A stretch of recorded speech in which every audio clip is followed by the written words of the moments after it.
Welcome to Sri Palani Muruga real estate. நான் உங்கள் முத்துக்குமார். நம்ம இப்போ பார்க்க போகிற இடத்தினுடைய தார் ரோட்டின் முகப்பு இது. இந்த இடத்திற்குன்னு பார்த்தீங்கன்னா தார் ரோட்டின் முகப்பும் கிடைக்கும். இந்த இடத்தினுடைய தென்புறத்தில் பார்த்திங்கன்னா பஞ்சாயத்து மண் ரோடு கிடைக்குங்க. 2 சைடு டபுள் சைடு ரோடு.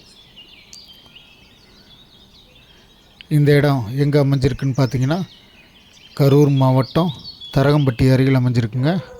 நல்ல ரோடு பேஸோட இந்த இடம் அமைஞ்சிருக்கு.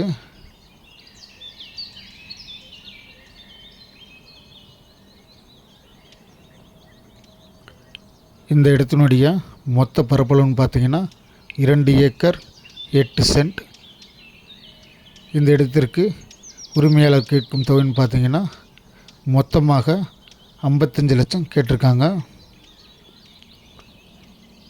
இந்த இடம் தரகம்பட்டி பத்திர ஆஃபீஸிலேருந்து பார்த்திங்கன்னா ஒரு 3 கிலோமீட்டர் தொலைவில் இந்த இடம் அமைஞ்சிருக்கு.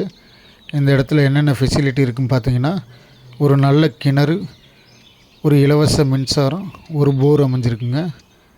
போரில் வந்து பார்த்திங்கன்னா நல்ல தண்ணிங்க. இப்போ இந்த இடத்துல விவசாயம்னு பார்த்தோம்னா நெல் பயிரிட்டு அறுவடை செஞ்சுருக்காங்க. ஒரு சின்ன ரூம் ஒன்று கிணத்துக்கு பக்கத்துலேயே அமைஞ்சிருக்குங்க.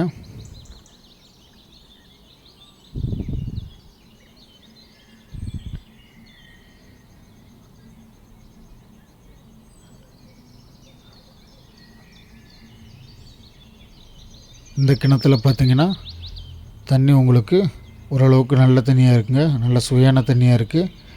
இப்போ அந்த பைப்பில் பார்த்தீங்கன்னா தண்ணீர் வந்து பார்த்திங்களா கிணற்று ஊற்று பார்த்திங்களா. இந்த தண்ணி வந்து பார்த்திங்கன்னா போர் தண்ணி. போர் போட்டால் நமக்கு அப்படியே அந்த போர் தண்ணி பார்த்திங்கன்னா கண்டினியூவாக அப்படியே நமக்கு கிணத்துல அப்படியே சேமித்து வச்சுக்கிட்டே தான் இருக்காங்க. இந்த கிணத்துல இருக்க தண்ணி, இந்த போர் தண்ணி பார்த்திங்கன்னா கிட்டத்தட்ட ஒரு 7 ஏக்கருக்கு வந்து நம்ம விவசாயம் பண்ணிக்கலாம். ஆனால் நம்மக்கிட்ட இருக்கிறது பார்த்திங்கன்னா 2 ஏக்கர் தான் இருக்குது. அதனால் நல்லா வந்து தண்ணி வந்து நம்ம யூஸ் பண்ணிக்கலாம். நல்லா வந்து நம்ம விவசாயம் பண்ணுற மாதிரி நல்லபடியாக பார்த்துக்கலாம்.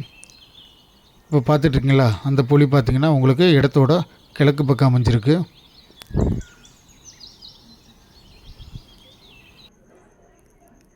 நம்ம யூடியூப் சேனலை சப்ஸ்கிரைப் பண்ணாதவங்க சப்ஸ்கிரைப் பண்ணிடுங்க.